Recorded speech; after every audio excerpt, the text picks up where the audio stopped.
So we have talked about the course of the war in Europe, and we talked about how the war was caused in Europe. And now World War II is complex because it is, after all, a world war. And in a sense, you don't want to make too big of a separation between the war in Europe and the war in Asia. We're doing so in this class just to keep things simple, because it is a 100-level history class. But I do want to stress that there is a kind of interconnection. Though, interestingly enough, a big part of the interconnection is actually the United States. So just as we talked about the causes of the war in Europe and the course of the war in Europe, we're not going to do the same thing for the cause and course of the war in Asia. So you may recall at the beginning of this section that we discussed what fascism is, and I gave you kind of a list of characteristics and explained them. And one thing I wanted to stress was, in order to understand the history of World War II and of the rise of the Nazis and so forth, we have to actually understand what fascism is. And also I wanted to try and get people to stop using it as an insult, right? Fascism actually means something, and it doesn't make sense to call someone a fascist who isn't a fascist just because you don't like their policies. And unfortunately that happens, I think, too often. So the other key reason that I want us to understand the definition of fascism is because people will often ask the question, and I think it's a good question, was Japan fascist? And the answer is sort of. So Japan was similar to Nazi Germany and Italy, and in some ways shared a fascist ideology in several ways. First of all, Japan was, the Japanese government was extraordinarily anti-communist. Being a communist could get you arrested, could get you thrown in jail. Just knowing a communist or having communist books could get you in trouble.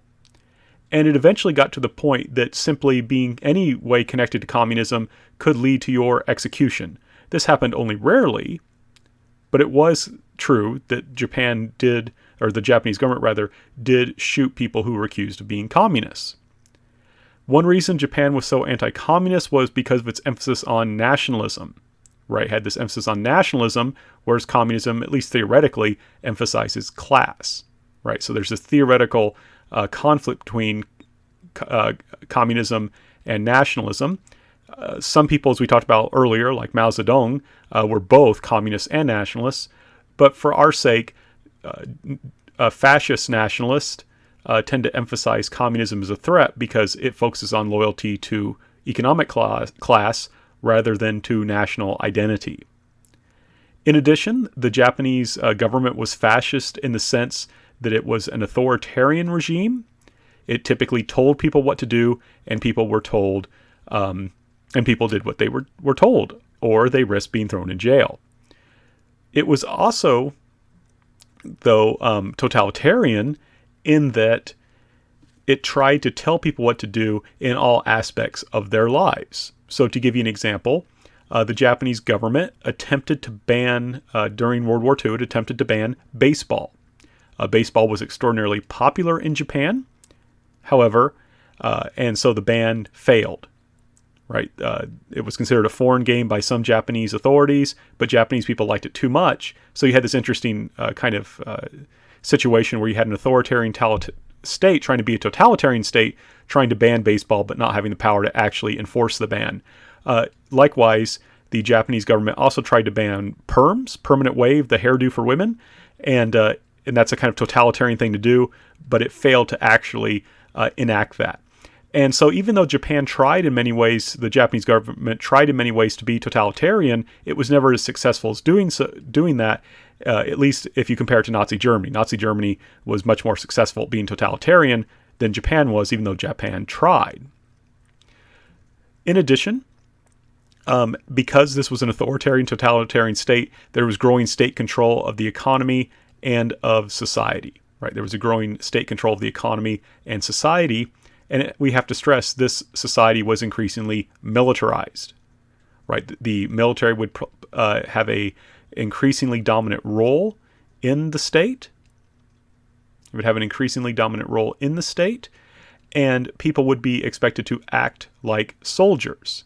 And this got to the point that towards the end of World War II, you had Japanese civilians, including young women and including boys, like 10 and 12-year-old, would be receiving military training with the idea that they would actually fight American soldiers, not sometime in the future, far future when they were older, but right now. So this is very much a militarized society. However, Japan was different in some ways, in some key ways. And I think there's two key ways that make Japan different, that make it so that it was not a fascist country. First of all, both Nazi Germany and fascist Italy both had mass party organizations. Of course, as we talked about before, the Nazis have the Nazi Party, right, which is this party that controls the government. Remember that part of fascism is ideas that you have one political party made up of many people. They control the state. Japan didn't have anything like that. There was no mass political party that controlled the state like that. Likewise, you may recall that in Nazi Germany and in Italy, in fascism in general, there's this idea of having a dynamic, charismatic leader. So if you ever watch a speech by Adolf Hitler, for example, he is very dynamic. He's a very good speaker, very energetic, knows how to play a room quite well, knows how to get in a sense, how to control a crowd, and so forth. And he appeared regularly on the radio and gave many speeches by radio. However, Emperor Hirohito, the Japanese emperor, was quiet and serene, and that's fitting with Japanese understandings of how a living god should act. He was not supposed to shout. He was not supposed to make noise, right? He was supposed to be very quiet. In fact, most Japanese people had never heard his voice. He seldom gave speeches, and the first time his voice appeared on the radio was to dictate the surrender, was to tell Japanese people, we're surrendering. And even then, he didn't do it live. They made several recordings of him reading the speech and then played the recording over the radio, right? Because it wouldn't make sense for a god to say cough in the middle of giving a speech. So those are some key differences. So in many ways, Japan is fascist. In many ways, it isn't. But either way you look at it, this still is a problematic government, right? This still is a government that would be against, or rather I should say, the antithesis of the capitalist liberal democracies, for example, right? This is not they've turned away from democracy, away from the ideas of rights that had been enshrined earlier in their constitution. They've turned away from that, though, towards this authoritarian, totalitarian state. And whether it has a mass party or not, it's still going to throw you in jail or shoot you if you don't support the government line. Now, one other issue that we need to kind of deal with, and I think this is a logical thing that people often ask, is why is it that Nazi Germany allies with Japan when Hitler was racist as all get out? And not only did Hitler not like, groups of people who we might think of as white, I mean, he certainly didn't like people, for example, Hitler would have a bunch of Polish people executed, and they certainly would be normally considered white. What's he doing with these people who are not even white, right? And I would give two answers to that question. It's a very good question. Why in the heck would this really racist guy Hitler, how could he ever ally with the Japanese? And there's two answers. First of all, the public answer was Hitler used his so-called racial scientists, people who were trained in the so-called science of race, and I say so-called because it was junk science, but they claimed that in fact Japanese people were white. I don't understand how that works unless white means something than a color. I don't know. But in any case, the Nazis officially claimed that the Japanese were white. In private, Hitler looked down on the Japanese as monkeys. He really was racist, but he was willing to work with them because he saw a practical advantage to doing so, right? This was a country that was shared borders near the Soviet Union. It was similar to Germany in that it was not following either communism or capitalist liberal democracy. And so it seemed like a practical alliance. So the reason is basically simple. It's that Adolf Hitler, remember I told you earlier he was a liar. He had no problem allying with the Japanese when it suited his purposes. When it didn't, he would just attack them later if he had so chosen. I don't think he ever got that far in his thinking. And fortunately, he was defeated. But the key thing is, it worked in Hitler's interest, so he didn't care, right? It's just like he made this non-aggression pact with the Soviet Union in order to achieve his interest, and then when it served his purposes, he attacked the Soviet Union. So two answers to why were the Nazis willing to ally with Japan. The first is that they publicly said it was okay because Japanese people were white, and second of all, even Hitler really did look down on them, but they were useful for now, right? It was a useful ally. So how does World War II begin for Japan? And what's really, really complex about Japan's role in World War II is that it started off as a war with China. And in fact, what gets the United States in the war is our policy towards Japan about China. But so we have to stress that what begins, in a sense, Japan's World War II actually can start in either 1937 or 1931. And I'll talk about the importance of those dates shortly. But I want to stress we're talking about Japan's policy towards China. That's what's going to lead to Japan's World War II. Now, also one thing that makes Japan a little different from Nazi Germany is that there's not going to be any one person at the top really directing things. So in Nazi Germany, I mean, Adolf Hitler seizes power and then tells people to do stuff, and they do it, and it leads to World War II. And it's really simple because you can say, well, it's Adolf Hitler's the primary cause of why Nazi Germany goes to war and why you have World War II. But in Japan, there's no one person you can point to that did that.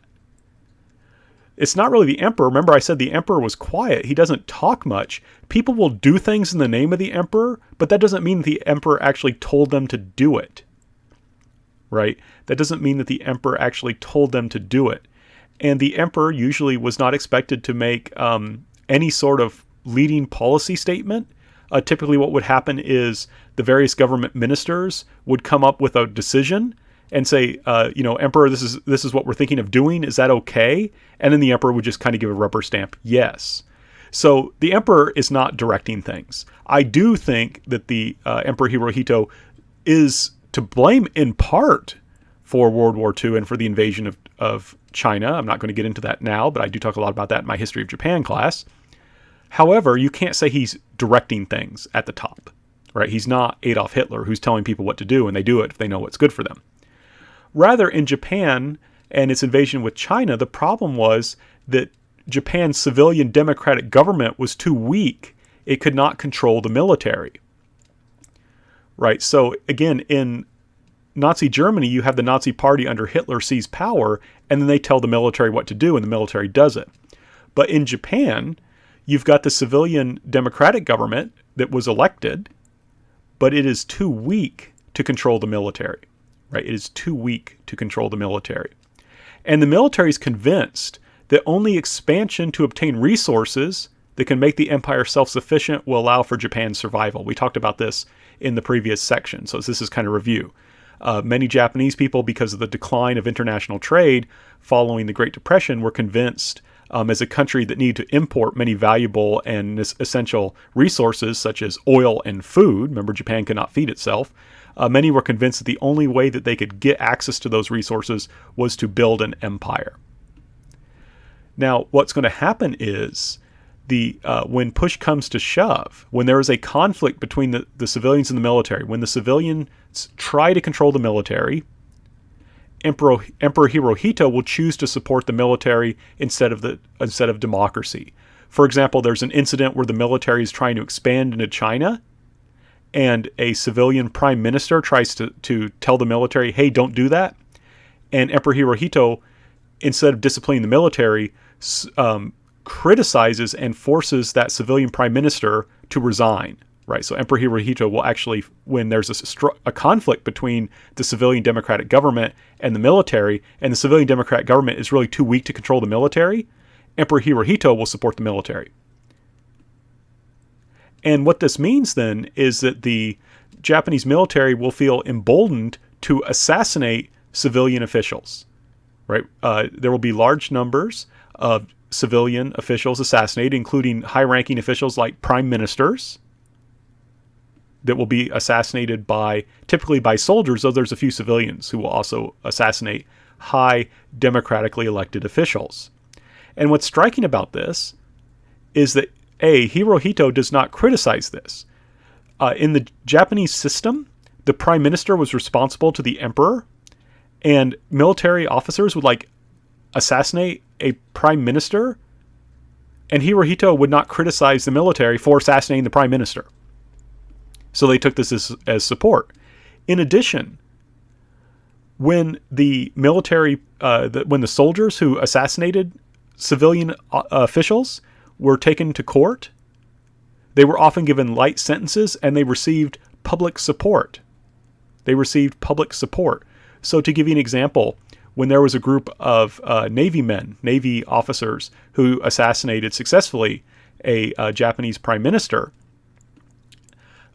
several 100,000 Japanese people wrote petitions signed in their own blood asking that those assassins not be punished severely. And there were even Japanese young men who volunteered to be executed instead of the assassins. They said, those assassins were good, they were patriotic, we would rather that we die instead of them. And of course, those assassins were not really severely punished for their crimes. So the civilian government is kind of abandoned, right? It's going to not receive support from the military when its officials, it's going to be actively opposed by the military. When its officials try and restrain the military, they will find that they will be assassinated, and the emperor will not punish the people who assassinate them. The courts will give them light sentences, and the public are happy with that. And a large part of this is because the civilian government doesn't seem to be able to deal with the problems arising out of the Great Depression. Right? It seems like the civilian government is not dealing adequately with the problems that arose out of the Great Depression. So what's going to happen then is the soldiers can do whatever they want. They know that they're not going to be punished, and in particular, if they have success, they will be rewarded. So what will happen is, for example, in 1931, a group of Japanese officers, the highest ranking one of which is only a colonel, he's not even a general, it's a colonel, is going to set off a bomb on a railway in Manchuria. And this is a Japanese railway that runs through Manchuria. And you can see the damage in that picture. It's very light damage, right? You can barely see anything wrong. It barely damaged the railway.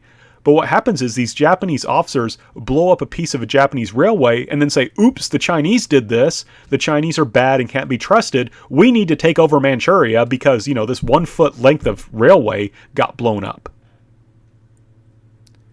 So this is really a bad kind of situation, right? The military is doing what it wants, and the military will get away with this. The military will seize Manchuria from China. No one will be really punished for this because they were successful. And then in 1937, the same thing will basically happen. The Japanese military, which had been expanding into China anyway, but without Chinese resistance, because the Chinese at the time didn't think that they would be able to fight off Japan successfully, they will finally decide to fight back in 1937. The military will drag Japan into this war with China. Right, so I want to stress this. There's no Adolf Hitler who orders this. The emperor himself doesn't order this. What happens is these low-ranking military officers will just will just lead their troops forward, knowing that they will not be punished by anyone. And just to give you a sense of what's going to happen, right? If we look at the Chinese Empire in 1941, just before it attacks the United States, they had already controlled Taiwan, which is labeled Formosa on the map. They had control over Korea. You see that really, really big area just north of Korea? That's Manchuria. So when I talk about Japan seizing Manchuria, that's a really big thing because that's like the size of, I believe, France and Germany combined. I think it's actually bigger than that. I think it's about the size of all of California. So that's a big deal when Japan seizes that from China in 1931. And you can see how they were expanding south of the Great Wall in that period after 1931. And then in 1937, they're going to seize Shanghai. And you'll see those little, there's some areas that have like broken lines around them. Those are cities that Japan will seize. And so Japan will seize increasingly large amounts of the Chinese territory. Now, one thing I want to stress, and I've got two arrows that I hope will make this a little bit clear. One thing Japan does right away when it invades China is seizes Shanghai. And you can kind of think of Shanghai as the cultural and economic capital of China. I don't mean old culture. I mean like modern contemporary culture. But it was clearly, without a doubt, the economic capital of China. And Japan will seize that. And then Japan will have a forced march over to the city of Nanjing, labeled Nanking here, and I've got that mark, that's the left arrow on the left, and that is the political capital of China. And they will very quickly then seize the cultural and economic and political capitals of China. And Japan expected that that would be the end of the war. Remember in the past we talked about how China was defeated in the Opium War very quickly by the British, and how Japan very quickly defeated China in the Sino-Japanese War, the first one. This is the second Sino-Japanese War. They expected that this would happen again. They expected that China would just instantly give up. And especially once they had taken over, like I said, its economic, cultural, and political capitals. However, one thing you'll recall from the previous section, this is a new China. This is a China that is nationalistic, that is going to be increasingly unified by anti-Japanese invasion. So the Chinese are not going to give up, right? The Chinese are not going to give up. Now, the Japanese are going to have a major problem. They either do not understand or will not admit that things have changed in China, right? So they don't realize, or like I said, they won't admit that this is a new China, an increasingly nationalistic China, in which the Chinese are not simply just going to give up, right? Where they're going to fight back, even after losing, like I said, their political, cultural, and economic capitals. They're going to keep fighting. And rather than saying, oh, the situation has changed, we should try and limit our objectives, and we should not try and take so much, because if we try and take too much, the Chinese will just fight us back even more. Instead of that, the Japanese military says, okay, if the Chinese will not give up, we just need to be more brutal. So when you have this kind of contempt that many Japanese people feel for the Chinese, and this comes in part out of their nationalism, where this is, like I said, remember in fascism, fascist-style nationalism, you often look down on people from other countries. You say that your nation is just the most superior one. So you had this kind of looking down on these Chinese, and now you had this kind of frustration that they're fighting back, and they're fighting back so stubbornly. So, like I said, rather than saying, hey, let's have more limited objectives, let's try and negotiate and end this war with terms that we can both live with, the Japanese government says, nope, we're going to win this war through brutality, right? And this becomes a kind of policy for the Japanese military. So, for example, the Japanese basically don't take prisoners, or if they do take prisoners, they execute them. And it's striking that after World War II ended, you return the country's prisoners of war. And the Japanese returned to the United States and Great Britain tens of thousands of American and British prisoners that they had taken during the war. A lot, unfortunately, had died because of poor treatment by the Japanese, but tens of thousands did survive. Only about 50 Chinese POWs were returned to China, meaning that they weren't really taking Chinese as prisoners. And there you can see a Chinese man who's going to be executed by samurai sword. And to give you another instance, you may recall I just showed you a map that indicated the city of Nanjing, or Nanking as it's stated on the map. It's the same name, it's just pronounced a little bit differently. That, remember, was the political capital of China. The Japanese army, when they finally took the capital, they went on a brutal rampage that lasted about 6 weeks, which is now known as the Rape of Nanjing. And that's not just, I wish I could say this was figurative, but it's actually literal. The Japanese military raped tens of thousands of Chinese women. Something like 200,000 to 300,000 civilians were killed by the Japanese army. And this went on, like I said, for about 6 weeks. This was witnessed not only by Chinese people, but by many Western diplomats and missionaries who were living there. So this is pretty serious. And one thing I want to stress, this went on for like 6 weeks. So in history, sometimes armies will go on rampages when they take a city, and that's wrong and that's unfortunate. But it's just an army kind of losing discipline and getting out of control. When an army goes on a rampage for 6 weeks, we know that that's policy. The government wanted the army to go on a rampage. They wanted the army to go on a rampage and kill as many people as possible and commit these terrible rapes and so forth in order to send the Chinese a message, which was, you need to give up, right? We're going to brutalize you and treat you badly until you give up. Now, the problem with such a message when you're dealing with a country that's becoming increasingly nationalistic is, rather than saying, oh, I guess we better give up because the Japanese are brutal, the response is actually, we have to fight harder because the Japanese are brutal and we can't let them rule us, right? If these Japanese people are acting this way now, what will they do if they become our masters? So we have to fight back harder. So the Chinese response to this brutalization is not to give up, it's to fight back harder. And to give you a sense of how China changed, during the Sino-Japanese War, the first one in 1894 to 95, basically the Chinese surrendered because Japan got close to their capital and they couldn't defend their capital.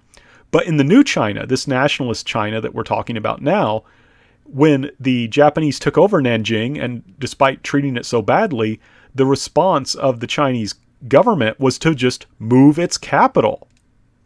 They just took a new capital. And if you look at that arrow, you can see they moved far to the west, where it would be very difficult for a Japanese army to go. Right? You can see kind of the power of nationalism here and how China is changing. Rather than just giving up because their capital was almost ready to be taken, they actually lost their capital, but will keep fighting against the Japanese, despite, or perhaps I should say, in response to these very brutal methods the Japanese are employing. The Japanese responded by bombing Chongqing. And this was a campaign essentially of terror bombing, of purposely bombing civilians, right? So, these darn Chinese, they're just so stubborn, they won't give up. We need to behave brutally in order to get them to give up. So we're going to bomb their capital and show them the price of resistance. Now, again, I want to stress, rather than convincing the Chinese that they should give up, this just hardened their resolve. And one thing I do want to point out, and this is as a kind of aside, to give you kind of my bias, I don't think that the bombing of cities, when you know it's going to kill a lot of civilians, is morally acceptable. I don't think we should do that. And that's why I don't think that the United States should have dropped the atomic bomb or used the incendiary bombings and things like that. However, I get sometimes frustrated because in the Japanese context, there's often complaints about the Americans bombing civilians, but in fact, Japan bombed civilians first. Right? They bombed Chinese civilians. And it's just that the Americans had better technology and could do it more effectively. But it's important to stress, if you hear a Japanese perspective that complains about American bombings, does it take into account and does it criticize and recognize that, of course, the Japanese were using the bombing of civilians first? It's wrong both ways. I'm not saying that that makes it acceptable, but I do feel like that's often forgotten in these discussions, and it should be pointed out that Japan also tried to bomb China into submission. And one of the worst things that the Japanese government did in an effort to break the Chinese will to fight was something called Unit 731. And that is the compound of Unit 731. It presented itself as basically a kind of a lumber mill, essentially. But in fact, it was a center for biological and chemical warfare. Right, it was a center for biological and chemical warfare. So they would do things like kidnap Chinese and also Russians, because there's a lot of Russians living in China, people, and would force them to be to be basically the subjects for medical experiments or biological experiments. So they would do things like infect you with a disease to see how long it took to kill you. They would purposely freeze people so that they could, while they were alive, like they would freeze their hand or their foot so they could determine how best to treat frostbite.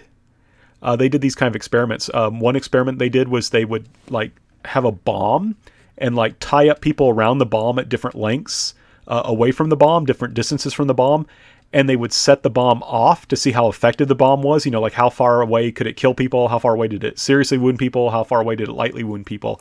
And they did a bunch of other things that I don't even want to talk about because it's too disturbing. But one thing they also did do was they took bubonic plague. It lives on fleas that live on rats. They would release those rats into Chinese villages so they could go around and spread disease and kill lots of Chinese people with the idea that it would be easier to conquer people who were suffering from disease. So this is pretty terrible stuff. Though as an aside, to be fair, I should point out that after the war, the Shiro Ishii, the Japanese scientist who was the mastermind behind these efforts, the American government shielded him from war crime trials so that we could get access to his knowledge, what he had learned from these biological and chemical testing. So nasty stuff. Incidentally, by the way, when the war ended and it was time to surrender, rather than killing the animals that had that were infested with diseases, the Unit 731 chose to release them so they could, and thus killed a lot more Chinese civilians, even though the war was technically over. So you've got this idea of trying to brutalize the Chinese and to get them to surrender, right? That's going to be a government policy, and that's what I mean about this being just a really kind of nasty government that we're dealing here with. So we've been talking about Japan's war with China. The question is, how does that war with China turn into the war in the Pacific or World War II or however we want to refer to, right? How does this war expand outside of China? Well, the first thing we have to stress is the war in China is not going well for Japan. While the Chinese are not able to push the Japanese out because of the growth of Chinese nationalism, the Chinese are not giving up. So Japan cannot win. Japan is finding itself in this very difficult circumstance. Because of the growth of Chinese nationalism, the Chinese are fighting hard. The Japanese will attempt to break the Chinese through brutality, but that will fail, right? All these efforts I've been talking about failed. So here's the problem.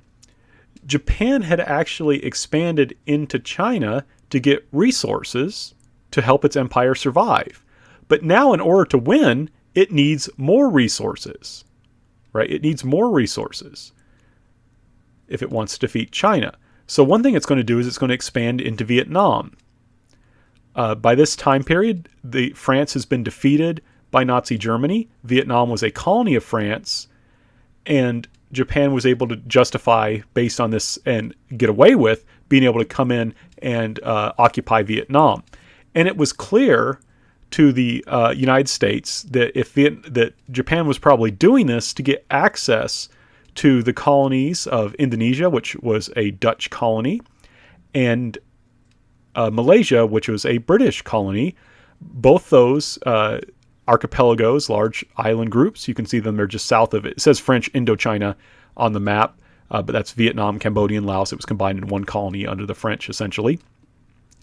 But those colonies of Indonesia and Malaysia, which are now independent nations, those colonies had lots of oil and rubber and other things Japan needed to continue to fight against China. Now, the United States will be upset about this and sees clearly that Japan is getting ready to expand further and will launch a trade embargo with Japan. Essentially, the United States will force Japan, or attempt to force Japan to withdraw, not only from Vietnam, but from all of China, or we're not going to sell them oil, right? The American argument is you're using oil that we're selling you to expand your country against Japan, or against China. You're using our oil, Japan, to commit all these atrocities in China. So we're not going to sell you any more oil unless you withdraw from Vietnam, and in fact, unless you withdraw from all of China, right? So the U.S. is going to demand that Japan withdraw from Vietnam, in part, and China, in part because of or large part because of the brutal treatment that Japan has been treating Chinese civilians to. It's important to note that the United States had a lot of missionaries, Christian missionaries were active in China, and they were telling Americans back home about all the terrible things Japan was doing. And also it was clear to the Americans that Japan was probably going to continue to expand. So say, we're not going to sell you oil. Now that is a big deal because the United States supplied something like 80% of 80% of Japan's oil. Right? The United States supplied something like 80% of Japan's oil. So this puts Japan in a serious quandary. Right? It's been fighting to get a hold of China because it wants the resources there. In order, though, to win that war, it decides it needs to expand further to get the resources it needs to win the war, so it can get the resources it thinks it needs from China. And then by doing that, the United States threatens to cut off a vital resource that Japan needs. So Japan's in a very difficult situation. And Japan reacts to this by attacking the United States at Pearl Harbor on December 7th, 1941. Right? And I think it's interesting that basically what happens is because Japan attacks us at Pearl Harbor, we're at war with Japan, and then Adolf Hitler declared war on the United States as a reaction to us declaring war on Japan because they attacked us at Pearl Harbor. And what's interesting is the key reason why Japan attacked us at Pearl Harbor was because of our policy towards China. So just an aside, I think that's fascinating. As a real quick aside, I just want to point out that the attack on Pearl Harbor not only made the Americans really angry, it just did not go well for Japan. It didn't really do much damage to the United States. All it did was make us angry. Now, here's the thing I have to stress. I am definitely not anti-Japanese. I have a lot of respect for Japanese history and culture. Japanese history is one of my favorite classes to teach. I go to Japan, I can't say regularly, but I've been to Japan multiple times. Lots of close Japanese friends. Talking about this history just makes me sad. It makes me very sad. And to kind of explain it, you probably have had some time in your life when you had a friend that was doing something really, really dumb, and you tried to convince them not to do that dumb thing, and they insisted and they did it anyway, and they hurt themselves, and they probably hurt you and some other friends too. That's how I feel talking about Japan here, right? And this just seems bizarre. And in particular, this was what happens when, and this is nothing against the military, but when you had the military in charge of setting like foreign policy, this is the kind of thing that happens, right? In a sense, especially the Japanese military's answer to everything seems to be war, right? Whenever they have a problem, their answer is, let's just fight some more, right? Their answer isn't diplomacy or anything like that. The Japanese military, which is effectively controlling Japan at this point, their answer to everything is war. And so they've gotten themselves in this really weird position where they're fighting a war that just seems hopeless, right? So what do I mean by it seeming hopeless? Well, Japan is now at war with its two biggest trading partners, right? Japan relied on China for resources and food, and it also relied on the United States for things like oil and for a lot of manufactured goods. And now Japan is fighting with its two biggest trading partners that were absolutely vital to its economy. How can you hope to win when you do that, right? How can you hope to win when you end up being at war with your two biggest trading partners? In addition, Japan will also attack British and Dutch colonies. The Japan, for example, will attack the British colony of Malaysia, and the Japan will also attack the Dutch colony of Malaysia. So now they're at war with the British and the Dutch. I mean, it's true that the British and the Dutch are kind of busy with dealing with the Nazis, but they're still going to be at war, and the British and the Dutch still have some forces that can fight back against them. Moreover, Japan did this while it was afraid of the Soviet Union, right? Japan thought, many Japanese soldiers thought that they were going to be at war one day again with the Soviet Union. That's why they wanted Chinese resources in part. And Japan had, in 1939, fought a skirmish with Soviet forces in a place called Nomonhan. You can see it on the map there. And the Japanese were just utterly defeated by the Soviet Union in that skirmish. So not only did the Japanese fear maybe having to fight the Soviet Union in the future, they had just had a skirmish with them and lost it so badly that they weren't sure that they can even defeat the Soviet Union. Right? In the Russo-Japanese War, the Japanese did well against the Soviet army. This time, they just got absolutely destroyed. It was just a small skirmish, so it didn't hurt them that bad. But they knew that they were not militarily as capable as the Soviet Union. So it just seems bizarre, right? You're losing a war, so you attack more countries, right? You can't defeat just one country, so now you're going to try and attack a whole bunch of countries while still being afraid that an even bigger country might attack you as well. So we really have to try and answer this question: why does Japan begin a war that seems so hopeless? So the answer to this question is somewhat reminiscent of why World War I continued for so long. Right? Japan, remember, had invaded China in 1937. By this time, tens of thousands of Japanese people had died. Right? They've been at war in China for about 4 years. So how can they withdraw from China after losing so many people simply because the United States told them that they should? Right? They've been fighting at China for this many years, this many people died. They're not going to say, oh yeah, I guess we better leave. They're going to say, no, if we leave now, those people will have died in vain. We can't just give up. And one thing we have to stress, remember, by this time, basically the military is running the show in the Japanese government, right? The military is basically in charge. So a militarized state is certainly not going to leave just because you tell it to leave, right? Their answer, as we've seen before, the Japanese military's response to everything was, let's just fight. Let's just expand the war. Moreover, even from a strategic point of view, even from a reasonable strategic point of view, even if you're not a soldier, how can Japan withdraw when it needs China's and other countries' resources to maintain and defend its empire? Remember, Japan had started this war in order to get access to resources. If it leaves to avoid fighting with the Americans, it still has that fundamental problem left unsolved. And I think this is a failure of diplomacy, in a sense, also on the American side, right? Is that we weren't really, in a sense, we had kind of backed Japan into a corner, right? Because their fundamental problem driving their expansion was still there, right? If we withdraw from China, we still had the same basic problem. We still lack the resources we need. And also what we have to understand is Japan's basic strategy was not based on conquering the United States. Their goal was to launch decisive attacks, take over a huge amount of territory quickly and grab the resources in that territory, and then hold out until they could negotiate an advantageous peace. There were American fears that Japan would invade California. They were not even going to try and do that. That was crazy. There was no way that they could do that. Their basic strategy was simply to launch a decisive group of attacks that would allow them to take a lot of territory so they could grab resources, especially oil and rubber, and then hold out until they could negotiate an advantageous peace.